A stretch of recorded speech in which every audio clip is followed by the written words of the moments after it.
সাবেক উপদেষ্টা আসিফ মাহমুদ সজীব ভুঁইয়ার সম্পদের হিসাব তলব করা হয়েছে। 3 কার্যদিবসের মধ্যে তার ব্যক্তিগত ব্যাংক হিসাবের যে নথি সেটি পাঠানোর নির্দেশ দেওয়া হয়েছে BFIIU এর পক্ষ থেকে। আপনি কি মনে করেন কিনা এই আসিফ মাহমুদ সজীব ভুঁইয়ার বিরুদ্ধে যে দুর্নীতির অভিযোগ উঠেছে সেটি আসলে কতটুকু সত্য কিংবা বাস্তবসম্মত অভিযোগ?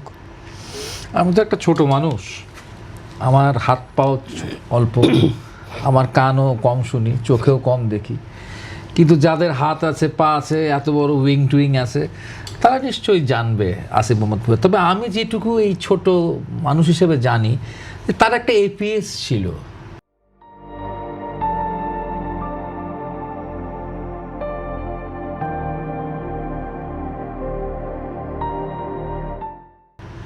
যার হচ্ছে কাছে প্রায় 400 কোটি বা 150 কোটি টাকা, তাকে 150 কোটি টাকা, একজন ছাত্র APS, তার কাছে 150 কোটি টাকা এসেছিল এবং দুবাইও কিছু ট্রানজ্যাকশন ছিল এবং তাদেরকে সে সময় দুদকও আহ্বান করেছিল এবং তার সাথে আবার আরেকজন APS ছিল, স্বাস্থ্য উপদেষ্টারও APS ছিল, একই পরিমাণ টাকার অভিযোগ ছিল।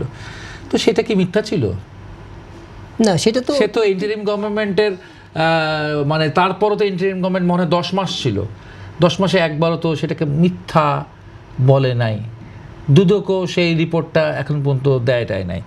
তবে হঠাৎ করে ব্যাংকের অ্যাকাউন্ট আছে, আপনি দেখবেন যে ওনারা যে ইলেকশন করছেন না, ওনাদের দেখবেন যে হলফনামা আছে, আমি নির্বাচন করছি, আমাকে হলফনামা দিতে হয় আর কি।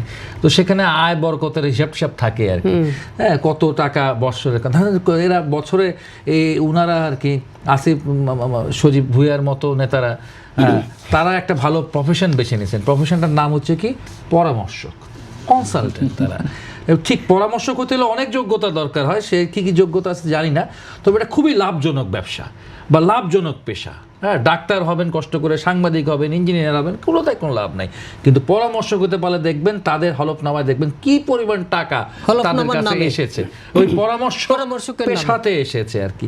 তো এই পরামর্শক পেশায় যে টাকাটা আসে সেগুলো আবার দেখবেন ব্যাংকে কত টাকা আসে, ব্যাংকে টাকা নাই, হাতে আসে। ব্যাংকে টাকা নাই, হাতে আসে। আপনি ওদের নেতাদের প্রত্যেকের হিসাব দেখেন, হাতে ক্যাশ ইন হ্যান্ডস এত টাকা আছে, আর ওনারা চাইছে ব্যাংকের হিসাব। ঠিক আছে, আর একটা কথা ব্যাংকে লেনদেনই করে না, ব্যাংকের হিসাব চাইছে, হাতেও না, বরং বিটকয়েনে আছে কিনা, বিটকয়েন আছে কিনা।